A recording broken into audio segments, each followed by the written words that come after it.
ஆச்சி மசாலா. எந்த சமையலும் ருசி தேடும் ரகசியம். 20 ரூபாய்.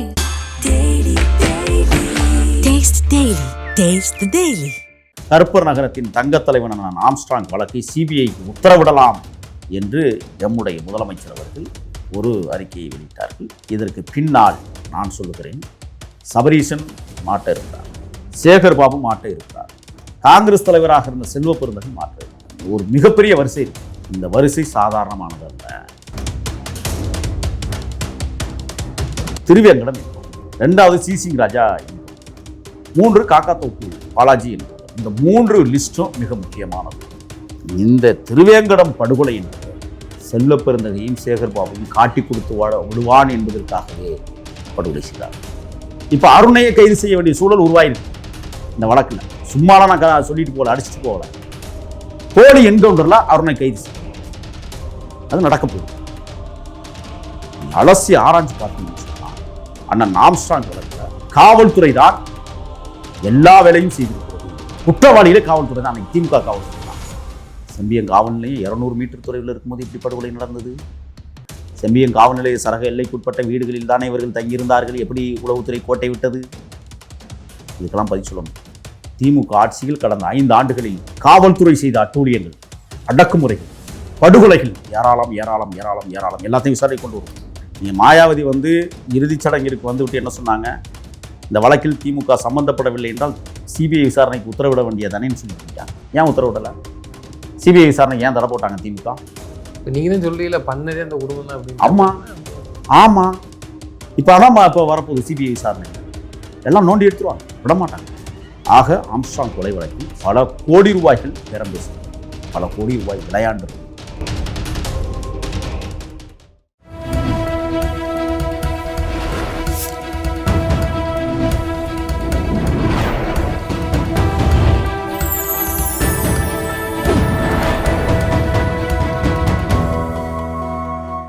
சேனல் 5 தமிழர்களுக்கு வணக்கம். இன்றைய நேர்காணல் நம்மோடு பேச இருப்பது தாவேகாவின் செய்தி தொடர்பாளர் முகில் அவர்கள். சார் வணக்கம். சார் வணக்கம்.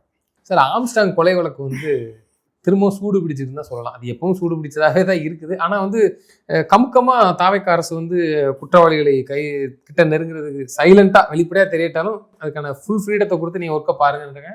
ஒரு காவல் அதிகாரி வசமாக சிக்கியிருக்காரு. எப்படி பார்க்குறீங்க? இது முழு பின்னணி யார் யார் சிக்க போகிறார்? கடந்த 2021, 2026 இந்த திமுக ஆட்சி என்பது குறிப்பாக தாழ்த்தப்படுத்தப்பட்டவர்களுக்கு நேர் எதிரான ஆட்சியாக அமைந்தது. காரணம், பல்வேறு இடங்களில் புரட்சியாளர் அம்பேத்கர் சிலை திறக்கப்பட முடியவில்லை. விடுதலை சிறுத்தைகள் கட்சி கொடியானது கிட்டத்தட்ட 2000 கொடிகள் வெட்டி வீழ்த்தப்பட்டிருக்கிறது.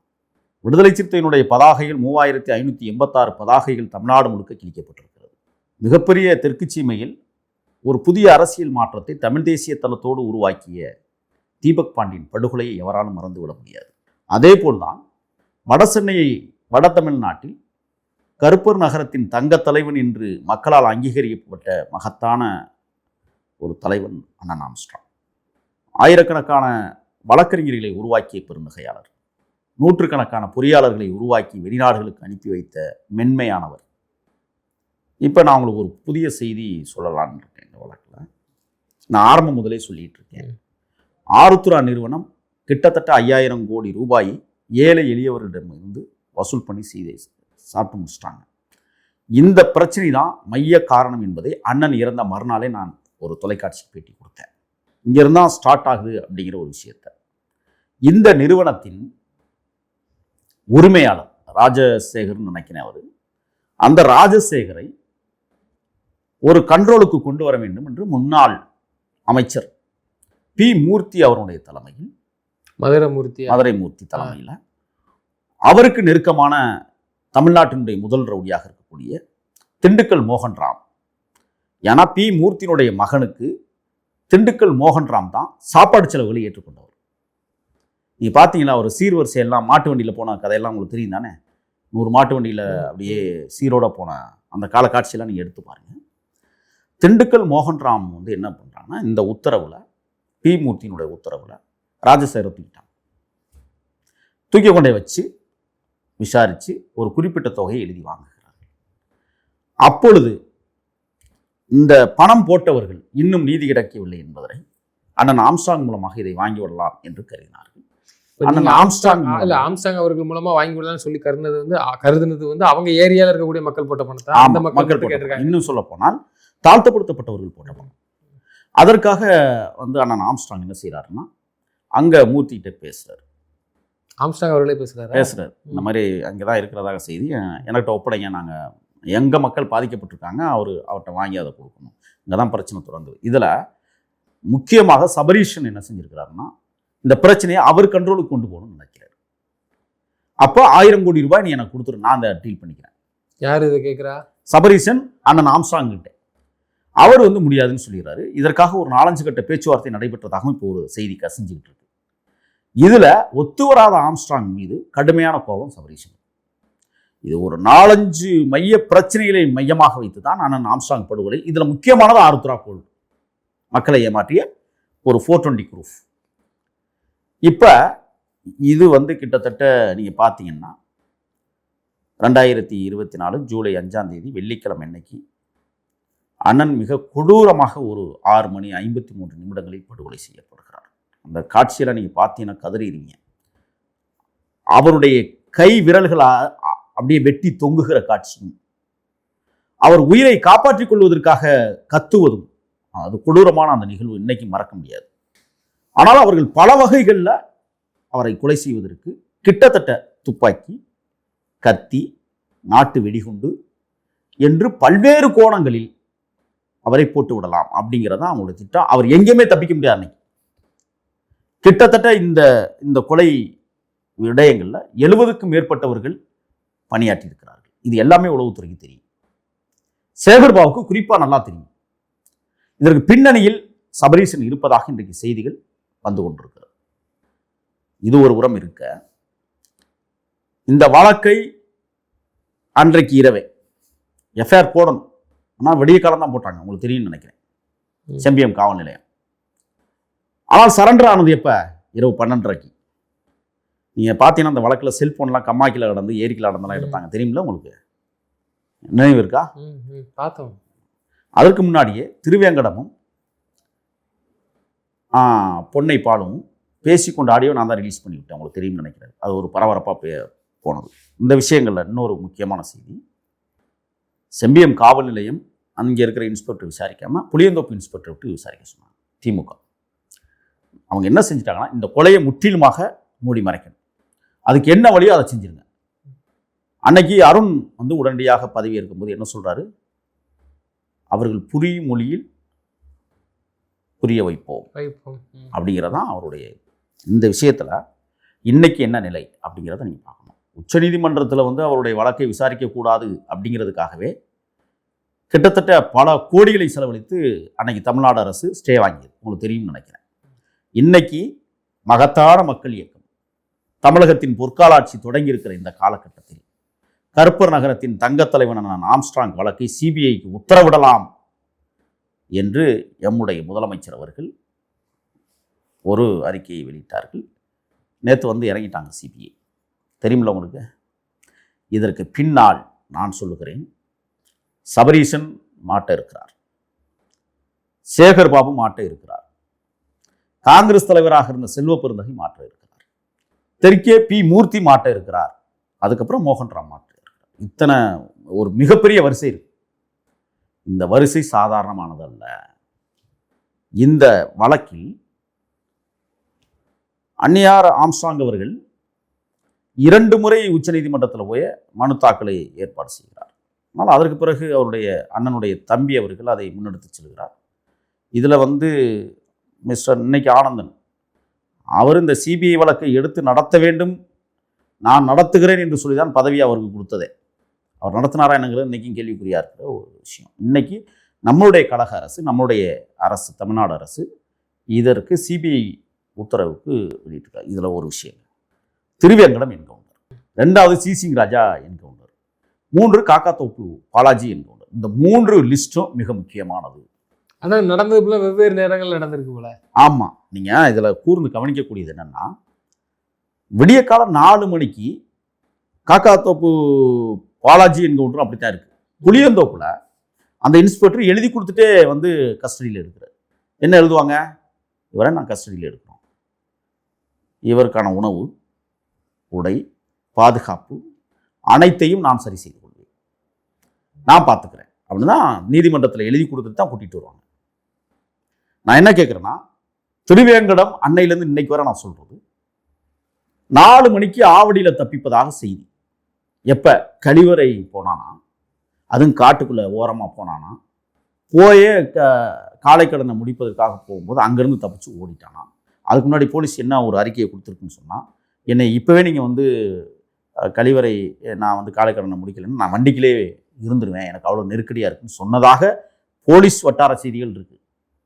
சரி, 4 மணிக்கு தப்பிச்சு ஓடிட்டார். எங்க ஆவடினுடைய ஏதோ ஒரு புறம், ஒதுக்குப்புறத்தில் ஒரு கொட்டகை, அந்த கொட்டகை வயக்காட்டுக்கு நடுவில் இருக்குது.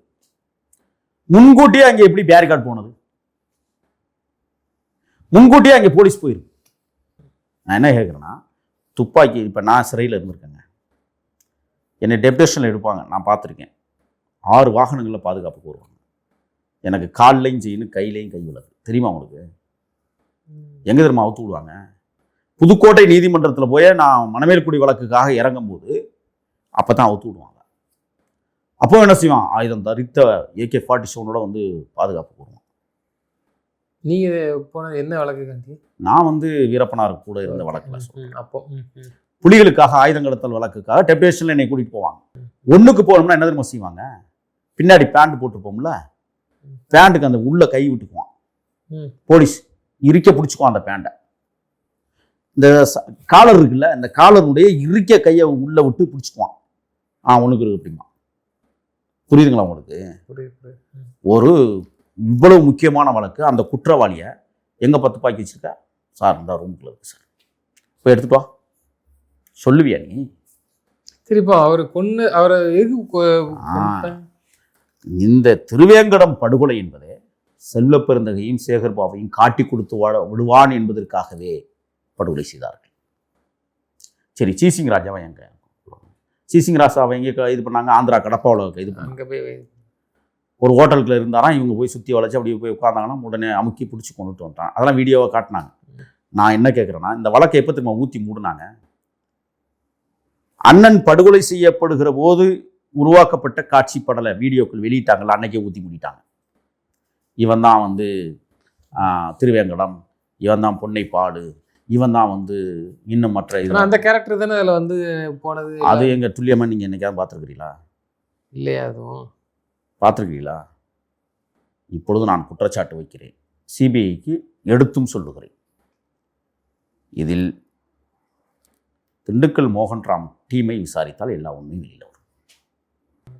இதை இயக்கியவர்கள் மூர்த்தி, சேகர்பாபு, செல்வப்பெருந்தகை, சபரீஷ் அப்படிங்கிற தகவல்கள் இன்றைக்கு கசிந்து கொண்டிருக்கிறது. சரி, இப்போ அண்மையில் ஒரு போலீஸ்காரனை கைது பண்ணாங்க, ஒரு பொறுக்கி பேல. அவனுக்கு என்ன மரியாதை இருக்குது? எங்கள் கழக அரசு வந்தோன்னு தூக்கிடுச்சு, வாடா வாடா வாடான்னு. நான் என்ன கேட்குறேன்னா, ஒரு சேட்டுக்கிட்ட காசு பொறிச்சுக்க 40 லட்சம், ஆனால் வாரந்தோறும் அவன் 1 லட்சம் வாங்கியிருக்கான். இப்போ புதிய செய்தி வந்துகிட்டு இருக்கு. என்ன சொல்லியாங்கண்ணா? என்ன சொன்னாப்லைன்னா, ஆம்சாங் வழக்கில் உன்னை சேர்த்துருவேன். எதுக்காக சேர்க்குறேன்னு தெரியுமா? அவனுடைய கைபேசி என்ன இருக்குல்ல, அது காலாவதி போன கைபேசி என்ன திருவேங்கடம் பயன்படுத்தியிருக்கான். இவன் பேரில் தான் இருக்குது. புரியுதுங்களா? அதனால் உன்னை தூக்கி உள்ளே வச்சுருவேன். எனக்கு மாதம் 1 லட்ச ரூபா தான். மாதம் 1 லட்ச ரூபா கொடுத்துரு, தீபாவளிக்கு 5 லட்ச ரூபா கொடுத்துரு, பொங்கலுக்கு 5 லட்ச ரூபா கொடுத்துரு. இப்படி வசூல் பண்ணது 40 லட்சம். மாதம் மாதம் ஒவ்வொரு லட்சம் போட்டது அது கணக்கில் வரல. சரி, இந்த வழக்கில் அந்த சேட்டுக்கிட்ட எவ்வளோ லட்சம் வசூல் பண்ணியிருக்கிறான்னா, இன்னும் இதர பேர்கிட்ட எவ்வளோ வசூல் பண்ணியிருப்பாங்க? நான் ஒன்று சொல்கிறேன், சேகர்பாபுட்டே வசூல் பண்ணிக்கலாம். இங்கே பாரு, உன் லிஸ்ட்டு இங்கே இருக்குது, நீ இதில் சம்மந்தப்பட்டிருக்க, நீ அமைச்சர், இப்போ உன்னை கைது பண்ண முடியாது. நீ இத்தனை கோடி கொடுத்துரு, உன் வேறு லிஸ்ட்டில் இருந்து தூக்கிடுறேன். ஏன் பணம் வாங்கியிருக்கக்கூடாது? செல்வப்பெருந்தகிட்ட போய், வா, நான் போலீஸ், நான் தான் சிறப்பு அதிகாரி, விசாரணை அதிகாரி, உன் பேர் இருக்குது, நீ இதில் தலையிட்டிருக்க, உன் பேர் வர வேண்டாம்னா ஒரு 5 கோடியை கொடு. ஏன் வாங்கியிருக்கக்கூடாது? சரி, இவன் மட்டுமா வாங்கியிருப்பான்? அருணும் வாங்கியிருப்பதற்கு வாய்ப்பு. இப்போ அருணையை கைது செய்ய வேண்டிய சூழல் உருவாயிருக்கு இந்த வழக்கில். சும்மாலாம் நான் சொல்லிட்டு போகல, அடிச்சுட்டு போகல. போலி என்கவுண்டரில் அருணை கைது செய்யணும். அது நடக்க போகுது. நீ அலசி ஆராய்ஞ்சு பார்த்தீங்கன்னு சொன்னால் அண்ணன் ஆம்ஸ்ட்ராங் வழக்கில் காவல்துறை தான் எல்லா வேலையும் செய்திருக்கிறது. குற்றவாளிகளே காவல்துறை தான். அன்னைக்கு திமுக காவல்துறை தான். செம்பியன் காவல் நிலையம் 200 மீட்டர் தொலைவில் இருக்கும்போது இப்படி படுகொலை நடந்தது. செம்பியன் காவல் நிலைய சரக எல்லைக்குட்பட்ட வீடுகளில் தானே இவர்கள் தங்கியிருந்தார்கள். எப்படி உளவுத்துறை கோட்டை விட்டது? இதுக்கெல்லாம் பதில் சொல்லணும். இதுல மிக முக்கியமான செய்தி, சரவணன் என்கிறவர் இன்னைக்கு வர கைது செய்யப்படல. ஒரு அதிகாரி, அவர் தான் பணம் வசூல் செய்பவர். எதுக்காண்டி என்ன பணம் அது சொல்லுவார்ல, யாரு? புகாரி, தாமஸ்மூண்டு இன்ஸ்பெக்டர். அவர் தான் திருவேங்கடத்தை என்கவுண்டர் பண்ணது. திருவேங்கடத்தை என்கவுண்டர் பண்ண சொன்னது யார்? ஏன் காக்காத்தோப்பு பாலாஜியும் இந்த பழக்கில் துப்பாக்கியே வரலங்க, அருவாதான் எல்லாமே. நாட்டு வெடிகுண்டு இருந்துச்சா? அதுவும் இல்லை. ஆனால் விசாரணையில் நாட்டு வெடிகுண்டு வந்துச்சுன்னாங்க. பிறகு துப்பாக்கி இருந்துச்சுன்னு சொன்னாங்க. சிசிங் ராஜாவை ஆந்திராவிலேருந்து கைது பண்ணி இங்கே கொண்டுட்டு வந்து வேளச்சேரிக்கும் பக்கத்தில் கொண்டு போய் இங்கே தான் துப்பாக்கி நான் வச்சிருக்கிறேன்னு சொல்லியிருக்கேன். அவரும் எடுத்து நெஞ்சில் சுட்டா போனாங்க. நான் என்ன கேட்குறேன்னா, இதுவரை குற்றவாளிகளை பிடிக்க போய் குற்றவாளிகள் பயன்படுத்திய துப்பாக்கி ஒரு போலீஸ்காரன் கூட சொல்லலை. தெரியுமா உங்களுக்கு? காரில் அடிச்சிருப்பான், சவத்தில் அடிச்சிருப்பான், மேலே தூக்கி சுட்டிருப்பான், விரல் நுனியில் இப்படி சீவிக்கிட்டு போகணும் சும்மா. ஆனால் ஒரு துப்பாக்கி குண்டு கூட போலீஸினுடைய இதயத்தை துளைக்கதே இல்லை. ஆனால் இவங்க அடிக்கிற துப்பாக்கி குண்டு மட்டும் கரெக்டாக நெஞ்சாங்குழியில் விழுது. அது எப்படி? திமுக ஆட்சியில் கடந்த 5 ஆண்டுகளில் காவல்துறை செய்த அட்டூழியங்கள், அடக்குமுறைகள், படுகொலைகள் ஏராளம் ஏராளம் ஏராளம் ஏராளம். எல்லாத்தையும் விசாரணை கொண்டு வருவோம், விட போறதில்ல. சிபிஐ உள்ள இன்வால்வ் ஆகி உள்ள வந்திருக்கு. இந்த அரசு வர சொல்லிட்டாங்க அப்படிங்கிறீங்க. இழுத்து கொண்டு போக மாட்டாங்களா? ஏன்னா சிபிஐ வழக்கு போனாலே வழக்கமாக சொல்றது தமிழ்நாட்டில் என்ன சொல்லுவாங்கன்னா, அரசியலுக்கு தெரியாது, சிபிஐ எல்லாம் வேண்டாம், அது போனால் அது இப்படி ஜவ்வா இழுத்துரும். அண்ணன் திருமாவளவன் அவர்களே இந்த ஆம்ஸ்டாங் வழக்கில் சொல்லியிருப்பாரு. முதல்ல ஒன்று சொன்னாரு, அதுக்கு அடுத்து சொன்னாருன்னு உங்களுக்கு தெரியும். திமுக ஆட்சியை முட்டு கொடுத்தாரு, அதில் மாற்றம் இல்லை. நீங்கள் மாயாவதி இறுதிச் சடங்கிற்கு வந்துவிட்டு என்ன சொன்னாங்க? இந்த வழக்கில் திமுக சம்பந்தப்படவில்லை என்றால் சிபிஐ விசாரணைக்கு உத்தரவிட வேண்டியதானேன்னு சொல்லிட்டு போயிட்டாங்க. ஏன் உத்தரவிடலை? சிபிஐ விசாரணை ஏன் தர போட்டாங்க திமுக? நீங்க தான் சொல்றீங்களா, பண்ணதே அந்த குடும்பம் தான் அப்படின்னு. ஆமா, இப்போ அதான் இப்போ வரப்போகுது. சிபிஐ விசாரணையில் எல்லாம் நோண்டி எடுத்துருவாங்க, விட மாட்டாங்க. எப்படி விடுவாங்க?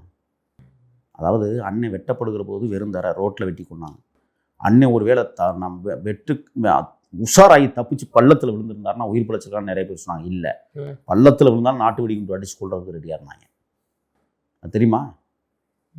பள்ளம்னா அவருக்கு வீடு, அந்த வீடு கட்டும் போது நோண்டப்பட்ட பள்ளம், காங்கிரட் போடாத ஒரு பள்ளம். இப்போ சிசிங் ராஜா படுகொலை முடிஞ்சிருச்சு. ஏன்னா சிசிங் ராஜா செல்வ பெருந்தகையோட நெருங்கிய தொடர்பு இருக்கிறார். சரி, காக்காத்தோப்பு பாலாஜி, பொன்னைப்பாலு சிறையில் இருக்கிறாரு. அவரெல்லாம் காட்டி கொடுக்க மாட்டாரு. நீங்கள் இந்த தொடர் எங்கேருந்து தொடங்குதுன்னா, தென்னவன் படுகொலையிலேருந்து தொடங்குது. தென்னவன் படுகொலை ஆற்காடு சுரேஷ் பண்ணுது. அதுக்கு ரீவென்ஸ் எடுத்தது இப்போ நம்ம இன்னைக்கு நேற்றைய தினம் கைது செய்யப்பட்டிருக்கிற பாம் சரவணன் சொல்கிறான். இல்லை, பாம் சரவணங்கிறது ஆம்ஸ்டாங்கோட கூட்டாளி தான், அவருடைய நெருங்கிய நண்பர் தான். இன்னும் சொல்ல போனால் அவரை வழக்கறிஞருக்கு படிக்க வச்சது, அவர் மனைவியை படிக்க வச்சதெல்லாம் எல்லாம் அவர் தான். பட் இந்த விஷயத்தில் தென்னவன் படுகொலையை நடத்திய ஆற்காடு சுரேஷை ரீவென்ஸ் எடுத்தது பாம் சரவணன் குரூப்னு சொல்கிறாங்க. சரி, இப்போ அதே ஆற்காடு சுரேஷனுடைய தம்பி பொன்னைப்பாடு தான் ரீவென்ஸ் எடுத்து ஆம்ஸ்டாங் போட்டதாக இவர்கள் ஒரு தேதியை இது எல்லாமே பொய். எனக்கு தெரிஞ்சு இதற்கு பின்னால் இந்த அமைச்சர் பெருமக்கள் சிக்க இருக்கிறார்கள். இதற்கு பின்னால் ஒரு பெரிய டீம் வேலை செஞ்சிருக்கு. நான் கேட்குறேன், இன்றைக்கி ஏன்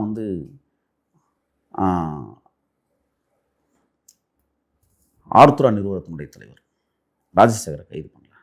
அவன் எங்கே இருக்கான்? 1. முதல் குற்றவாளியான சம்போ செந்தில் எங்க? 2. 3ஆவதா அதில் ஒரு மொட்டை கிருஷ்ணன் ஒருத்தன் வரலாம். இல்லை, சம்போ செந்தில் கேரக்டர் இருக்கா இல்லை இல்லையா? எங்க? நீங்கள் தானே குற்றவாளி சேர்த்துருக்காங்க. அதாவது எனக்கு கிடைத்த தகவல், சம்பவம் செந்திலும் மொட்டை கிருஷ்ணனும் இன்றும் சேகர்பாபுவோடு தொடர்பில் தான் இருக்கிறார்கள் என்கிற செய்தி இருக்கு. இன்றைக்கும் மூர்த்தியோட தொடர்பில் இருக்கிறதாகத்தான் செய்தி இருக்கு. இதெல்லாம் சிபிஐ விசாரணை எடுத்துக்கொள்ளும்னு நான் நம்புகிறேன். ஆக ஆம்ஸ்ட்ராங் கொலை வழக்கில் பல கோடி ரூபாய்கள் பேரம் பேசப்பட்டிருக்கிறது, பல கோடி ரூபாய் விளையாண்டு இருக்கிறது. மாட்ட போகிற கும்பல் இப்போ நம்ம பேசிட்டோம், மாட்டுவார்கள் என்கிற நம்பிக்கை நமக்கு இருக்கிறது. ஆக இப்பொழுது எங்களது தமிழ்நாடு கழக அரசு, தமிழக வெற்றி கழக அரசு அண்ணன் ஆம்ஸ்ட்ராங் வழக்கு விடயத்தில் மிக துல்லியமாக, மிக நேர்மையாக, உண்மையாக, உறுதியாக அந்த தலைவனின் மரணத்திற்கு நீதி கேட்கிற போராட்டத்தில் தமிழ்நாடு அரசும் இன்றைக்கு இணைந்திருக்கிறது என்றால், அண்ணன் ஆம்ஸ்ட்ராங் மரணம் சாதாரண விடயமல்ல. இதற்கு பின்னணியில் ஒரு மிகப்பெரிய அரசியல் சக்திகள் இயங்கிக் கொண்டிருக்கிறார்கள். அந்த அரசியல் சக்திகள் யார் என்பதை இப்பொழுது வெளிச்சத்துக்கு கொண்டு வர சிபிஐ விசாரணை முனைப்போடு செயலாற்றிக் கொண்டிருக்கிறது. தொடர்ந்து தங்களது கருத்துக்களை பயந்தமைக்கு நன்றி. நன்றி.